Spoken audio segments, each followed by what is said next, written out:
Buti naman anak, makakalipat na tayo ng bahay. Ay, so nga Nay, buti na lang makakalipat na tayo sa mas maayos na bahay. Pero Nay, may tanong ako, bakit ang daming nagsasabi na pamahiin daw kapag daw lilipat ng bahay at paalis na, wag na daw lilingon dun sa bahay na yun kasi may mangyayari daw masama? Bakit kaya? Nak, bakit mo ba natanong? Nay, gusto ko sanang lumingon para masulyapan yung bahay natin. Syempre, tagal na din naman natin tumira dyan, kaya napamahal na rin tayo. Bago man lang tayo umalis sana, Nay, masulyapan ulit kahit saglit. Ay, hindi anak. Sige lang, lumingon ka lang. Hindi naman tayo naniniwala sa mga pamahiin na yan, di ba? Walang mangyayaring masama, panigurado, promise. Sige, Nay. Ay! Hoy, kayong dalawa. Ay, ano? Ganon-ganon na lang yun? Aalis na kayo agad, ha? Hindi nyo pa nga tapos bayaran yung upa sa bahay, eh. Pati yung ilaw at tubig, hindi nyo pa tapos bayaran, tapos aalis lang kayo, ha? 10 yung pinapakain kong anak, tapos yung asawa ko batugan pa, tapos aalis kayo, hindi kayo magbabayad. Ang kakapal na mukha nyong lahat. Hindi ako papayag. Balik! Uwi!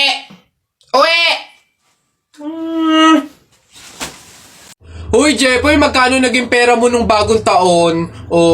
Madami akong naging pera. Nung nagpanabog sa amin, dami kong napulot na barya eh. Tapos meron pa 100, may 20, tsaka 50, ba't ang yabang mo? Parehas lang naman tayo. Ganyan din naman yung naging pera ko nung bagong taon. Yung sa akin nga, iipunin ko para yung pambili ako ng madaming pellet, tsaka sapatos, tsaka damit lalo sa akin. Lalagay ko pa nga sa alkansya para maipon ng maipon. Dumami pa lalo yung pera ko Bili na kayo! Scramble! Hoy, scramble! Tara, bili tayo! Tara! Anak. Ay, Nay, bakit? May hawak bang pera sa kabaong yung lolo mo? Wala po, Nay. Bakit po? Ay, lagyan mo. Pamahiin kasi yun na dapat may hawak na pera sa kabaong yung namatay. Pinaka-pamasahin niya na kasi yun sa langit. Sige po, Nay. Ay. Ito po, lo. Pamasahin niyo sa langit. Ingat. Nasa langit na ako. Ay, opo, Tay. Kasi sinunod po ng pamilya niyo yung pamahiin na dapat may hawak kayong pera sa kabaong para may pamasahe kayo dito sa langit. Ganun ba? Naku, salamat. Teka. 1,000 yung binigay sa akin. Nasa inyong sukle. Ibigay niyo sa akin, ano to? Dayaan to, ha? Akin na. Ano na?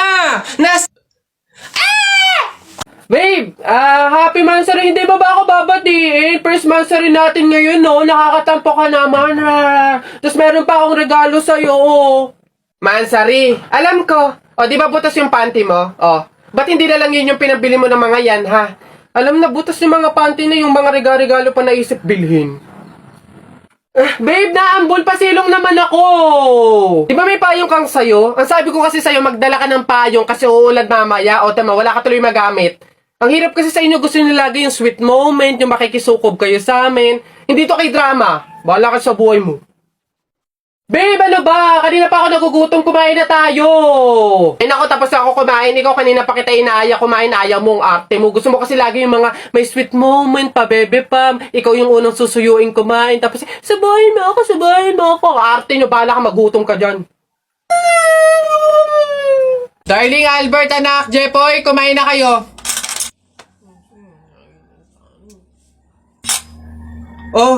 Anyari sa inyo? Bakit ganyan mga itsura nyo? Kasi darling, natalo kami nung pamilya ni paring Kaloy dyan sa nauusong flip-top ng mga bata ngayon. Visit. Baka naman kasi hindi mo kinausap ng ayos. Tsaka, sa mga flip-top na yan, bakit ba naman sasali pa kayo sa mga ganyan? Away, bata lang yung mga ganyan Tara nga kay paring Kaloy, samahan nyo ako, kausapin natin na maayos. Maayos ha, mahinahon. Paring Kaloy! Sino yun? Hoy, Marindelia, napasadya ka, anong meron? Ayun nga paring Kaloy, yung asawa at anak ko, medyo inis nga sa inyo, gawa ng natalo nyo daw sa flip-top na yan. Oo. Wala naman problema sa akin kung talagang mayayabang kayo, wala naman problema kung natalo nyo sila sa flip-top na yan. Pero ang sa akin lang naman, away bata yung mga yan, malalaki na tayo, wag na tayong makisali pa. No, sige paring Kaloy, una na kami, salamat, sige. Dog ka ng dog! Nakita ko yung tatay mo tinutuli sa ilog na tira itlog!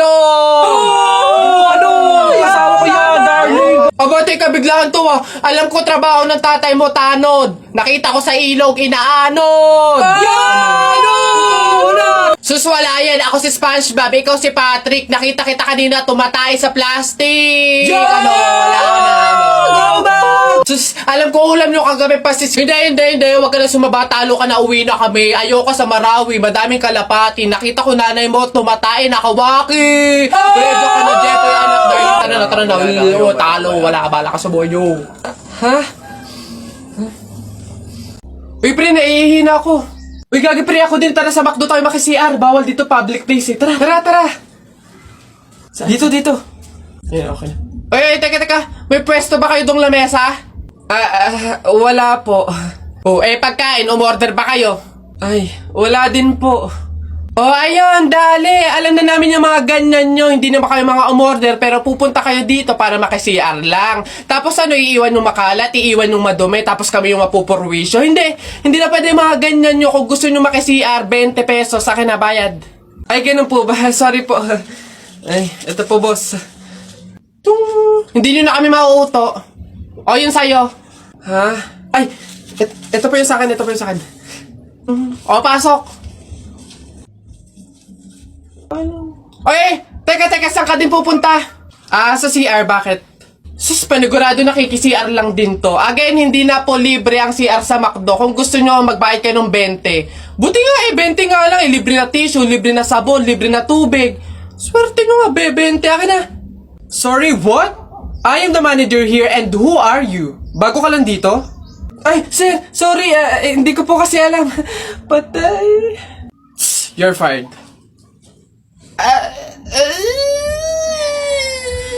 Di sa lahat-lahat ng aking mga sinabi, sabay bulong mo sa akin na yung gusto ko, hindi pwedeng mangyari. Mahal na kita sa paraan na ako lang ang nakakaalam. Mahal na kita kaso nga lang hindi mo yun alam. Gusto kong iparamdam sa'yo all night. Baby hold tight, don't be scared, baby it's alright. Don't hold tight,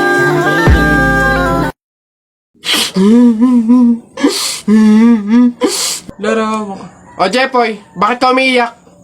Yung tatay ni Mark Juntay, tinalo ko sa flip top. Nasaan yan? Parintupe! Nasa ka? Lumabas ka! Sino ba yung maingay na yun? Aba pare, umiiyak yung anak ko dahil tinalo mo doon sa flip top na yan. Paring Albert, hindi naman sa abay daw ako papayag, short mo gold, brief mo gold. Sumbong kita sa nanay mo, nanonood ka ng ball! Yo! Aba pare, ikaw nagpasimula, panindigan mo yan ha. Pangit ang nanay mo, pangit ang tatay mo, kaya ang anak mukhang kalamay. Kung gusto mo ng pangit, huwag mo kami idamay! Wala, nakita ko tatay mo nagbabasa ng science. Sinapak ko, nag-super science! O, ito pa paring Albert. Nanay mo pangit, tatay mo pangit. Ano ka, exempted? Sus! Nakita ko tatay mo, nanay mo o teka pre, wala na, utal-utal ka na, umuwi ka na lang, magpalobo ka na lang ng sipon, pero eto teka, baunin mo. Piso-pisong malupet, ikay nagpagupit sa tatay mo, malupet, kaso nga lang walang puwet!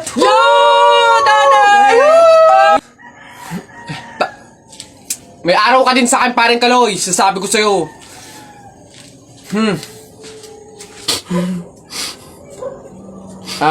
Anak, Jeffoy, pasensya na, talo tayo. Okay girl, eto na. Ang kailangan mo lang, inote mo ha, eyeliner at lip tint lang. Hindi mo na kailangan bumili ng iba pang product. Save money, okay? Simula ngayon, magtitipid ka na. Okay, game? Let's go. Okay, alin ba dito? Yun na lang kaya.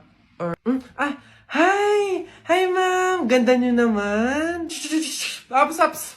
Wala akong ibang kailangan kundi eyeliner at lip tint. Hindi nyo na ako mabubudol, girl. Hindi na. Ay, ganun ba, ma'am? Sayang naman yung i-offer kong lipstick. Pang lipstick na nga, blush on, at pang eyeshadow pa, all in one. At limited edition pa na para sa'yo. Sayang naman. Ganun ba? Patingin nga. Ay, ang ganda. Magkano naman to? Ay, ma'am, 599 lang yan. O, diba? Murang-mura. 599 lipstick lang. Ang mahal naman. Wag na nga. Mang good quality naman kasi. Tsaka nga, limited edition lang yan na alam ko talagang para sa'yo. Bagay na bagay sa'yo, yung pit na pit sa'yo, bilhin mo na. Ganun ba? O sige na, akin na nga, masubukan. Deserve ko naman siguro to. O, last na to ah. Hi, good day, ma'am. Hi, ma'am. Ah? Why? Whitening skin? Yeah, gusto ko mag-ano ko minis ng balat ko. Tapos moisturize. Babe, tapos ka... Oh! Babe, ano yan? Buwa ka ng siya! Akala ko ba dalawang product lang yung bibilin mo? Eh, ba't parang buong store na yung binili mo? Ito, ano to? Primer? $7.99? Eh, yung panty mo ang butas, hindi ka makabili ng bago? Hindi, sorry! Kasi nga yung mga sales lady doon, ang mga budalera. Kapag daw July 21, Friday ka pinanganak, malas ka daw. Ha? Nay! Ano ba yan? O bakit? Nay, may nabasa ko dito sabi kapag daw July 21 ka pinanganak tapos Friday, malas ka daw. Di ba yun yung birthday ko? So, malas ako?